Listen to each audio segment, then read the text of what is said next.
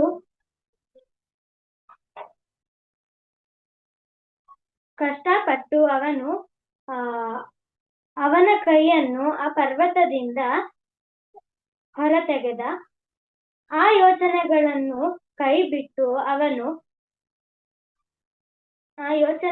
ಅವನು ಕೈಬಿಟ್ಟು ಅಲ್ಲಿಯೇ ಶಿವನ ಕುರಿತು ತಪಸ್ಸಿಗೆ ಕುಳಿತ.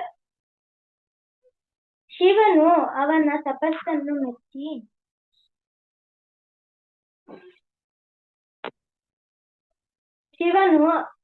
ತಪಸ್ಸನ್ನು ಮೆಚ್ಚಿ ಪ್ರತ್ಯಕ್ಷನಾದ. ಕೈಲಾಸ ಪರ್ವತ ಕೇಳಿದ ರಾವಣನಿಗೆ ತನ್ನ ಆತ್ಮಲಿಂಗವನ್ನು ಅನುಗ್ರಹಿಸಿ ಮನೆ ಮುಟ್ಟುವವರೆಗೂ ಆ ಆತ್ಮಲಿಂಗವನ್ನು ನೆಲದ ಮೇಲೆ ಇಡದಂತೆ ಎಚ್ಚರಿಸಿ ಕಳಿಸಿದನು.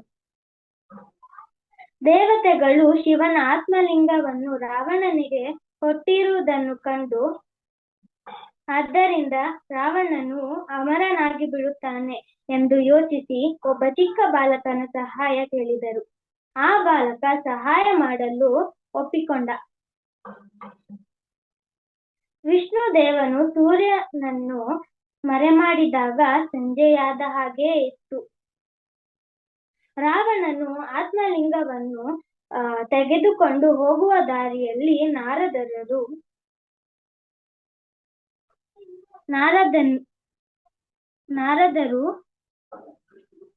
ಇದು ಸಂಧ್ಯಾ ವಂದನೆಯ ಸಮಯ ಎಂದು ಎಚ್ಚರಿಸಿ ಹೋದರು. ಆಗ ರಾವಣನು ಚಿಂತಿತನಾದ. ಅಕಸ್ಮಾತ್ ಅಲ್ಲಿಗೆ ಒಬ್ಬ ಬಾಲಕ ಬಂದನು. ಅವನಿಗೆ ಆತ್ಮಲಿಂಗವನ್ನು ಹಿಡಿದುಕೊಳ್ಳಲು ವಿನಂತಿಸಿದ.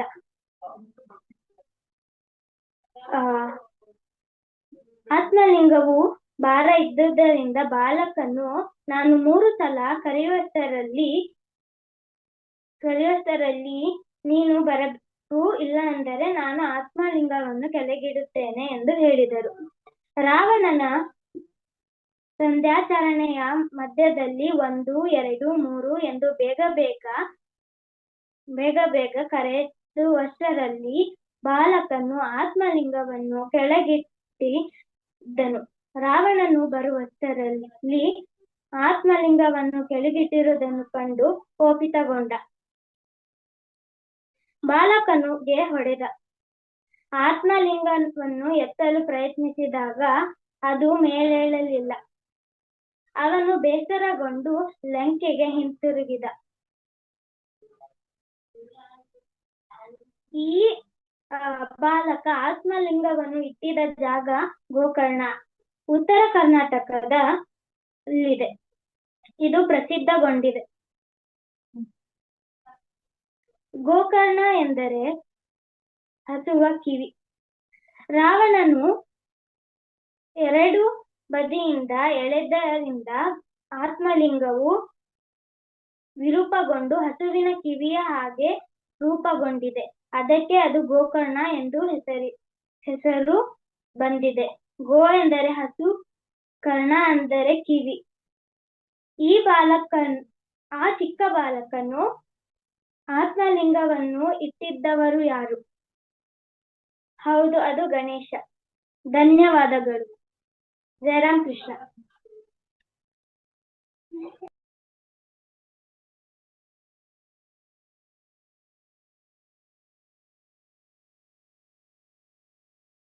ಗೋಕರ್ಣ ಮಹಿಮೆ ಅಂದ್ರೆ ಗೋಕರ್ಣದ್ದು ಸ್ಥಳ ಮಹಿಮೆ ಏನಿದೆಯೋ ಅದು ಪುರಾಣದಲ್ಲಿ ಏನ್ ಬಂದಿದೆಯೋ ಅದನ್ನ ನಮ್ಮೊಂದಿಗೆ ಹಂಚಿಕೊಂಡಿದ್ದಾಳೆ. ಈ ಒಂದು ಕತೆ ನಮ್ಗೆ ಚಿರಪರಿಚಿತವಾದಂತ ಕತೆ. ನಾವಂತ ಚಿಕ್ಕ ವಯಸ್ಸಿನಲ್ಲಿ ತುಂಬಾ ಕೇಳಿದ್ವಿ. ಈಗಿನ ಮಕ್ಕಳಿಗೆ ಸ್ವಲ್ಪ ಇಂಥ ಕತೆಗಳೆಲ್ಲನೂ ರೇರ್ ಅನ್ಸುತ್ತೆ. ಆದ್ರೂ ಇದು ಒಂದು ಪುರಾಣದ ಕತೆ. ನಾವಿಲ್ಲಿ ಆ ಕತೆ ಎಷ್ಟು ಮಟ್ಟಕ್ಕೆ ಏನಿದೆ ಅಂತ ಅದು ವಿವರಣೆ ಏನಾಗುತ್ತೆ ಅಂದ್ರೆ ಒಬ್ಬರಿಂದ ಒಬ್ಬರಿಗೆ ಒಂದೊಂದ್ ತರಾನೇ ಕೊಡ್ತಾ ಹೋಗ್ತಾರೆ. ಇಲ್ಲಿ ಎಲ್ಲೋ ಒಂದ್ ಕಡೆ ನಾವು ಏನ್ ತಿಳ್ಕೊಬೇಕಾದ್ರೆ ಅವನು ದುಷ್ಟನಾಗಿದ್ರು ಕೂಡ ರಾವಣ ಶಿವನ ಪರಮ ಭಕ್ತನಾಗಿದ್ದ, ಅಂದ್ರೆ ಶಿವ ಒಲಿಯುವಂತ ಭಕ್ತನಾಗಿದ್ದ. ಅಂದ್ರೆ ಭಗವಂತ ಎಲ್ಲರಲ್ಲೂ ಇರ್ತಾನೆ, ಎಲ್ಲರಲ್ಲೂ ಇರ್ತಾನೆ. ಅವನು ಕೆಟ್ಟವನಾಗಿರ್ಬೋದು, ಅವನು ಒಳ್ಳೆಯವನಾಗಿರ್ಬೋದು, ಯಾವ ತರದೂ ಆಗಿರ್ಲಿ, ಜಾತಿ ಭೇದ ವರ್ಣ ಭೇದ ಯಾವುದೂ ಅವನಿಗಿಲ್ಲ. ಅಂದ್ರೆ ಈ ಒಂದು ಚಿಂತನೆಯ ಶ್ರೀರಾಮಕೃಷ್ಣ ನಮ್ಗೆ ಹೇಳ್ಕೊಡ್ತಾ ಬಂದಿದ್ರು. ಏನು ಸರ್ವರಲ್ಲೂ ನಾವು ಭಗವಂತನ ಕಾಣೋದು ಅಂತ. ಅವನು ರಾವಣನ ಆ ಒಂದು ಶ್ರದ್ಧೆ, ಭಗವಂತ ಶಿವನ ಮೇಲೆ ಇದ್ದಂತ ಶ್ರದ್ಧೆನ ನಾವು ಇಲ್ಲಿ ತಗೋಬೇಕಾದ್ರೆ, ಆ ಮಿಕ್ಕಿದ ಕಥೆ ಎಲ್ಲನೂ ಒಂದು ರೀತಿ ಆದ್ರೂ ಅಲ್ಲಿ ಮುಖ್ಯವಾಗಿ ನಾವು ತಗೋಬೇಕಾದ್ರು ನಮಗೆ ಶ್ರದ್ಧೆ. ಹಾಗೆ ಇಂಥ ಒಂದು ಉತ್ತಮವಾದಂತ ಒಂದು ಕಥೆನ, ಅಂದ್ರೆ ಇಂಥ ಉತ್ತಮವಾದಂತ ಕತೆ ಅದು ಎಷ್ಟೇ ಸತಿ ರಿಪೀಟ್ ಆದ್ರೂ ಕೇಳುವಂತ ಕತೆ ಅಂತದನ್ನ ನಮ್ಮೊಂದಿಗೆ ಇವತ್ತು ತನುಶ್ರೀ ಹಂಚಿಕೊಂಡಿದ್ದಾಳೆ. ನಮ್ಮ ಮಕ್ಕಳ ಸಂಘದ ಎಲ್ಲರ ಪರವಾಗಿ ಅವಳಿಗೆ ಧನ್ಯವಾದಗಳನ್ನು ತಿಳಿಸೋಣ. ಈಗ ಜೈಕಾರದೊಂದಿಗೆ ಇವತ್ತಿನ ಸಂಡೇ ಕ್ಲಾಸ್ ಅನ್ನು ಸಂಪನ್ನಗೊಳಿಸೋಣ. ಜೈ ಶ್ರೀ ಗುರು ಮಹಾರಾಜ್ ಕಿ ಜೈ, ಜೈ ಶ್ರೀ ಮಹಾಮಾಯಿ ಕಿ ಜೈ, जय श्री स्वामी जी महाराज जी की जय।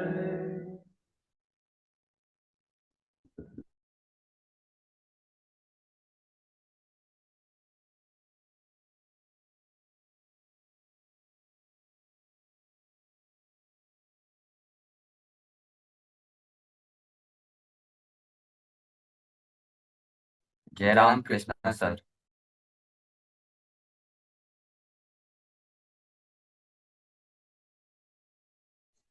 Jairam Krishna sir. Jairam Krishna sir.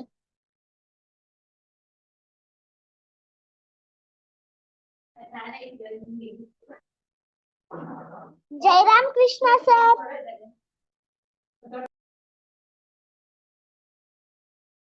Jairam Krishna sir.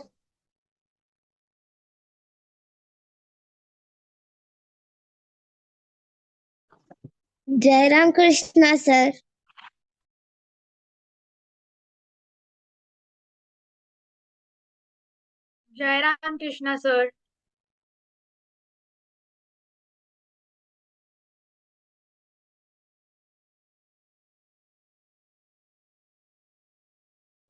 Jairam Krishna sir. Jairam Krishna sir.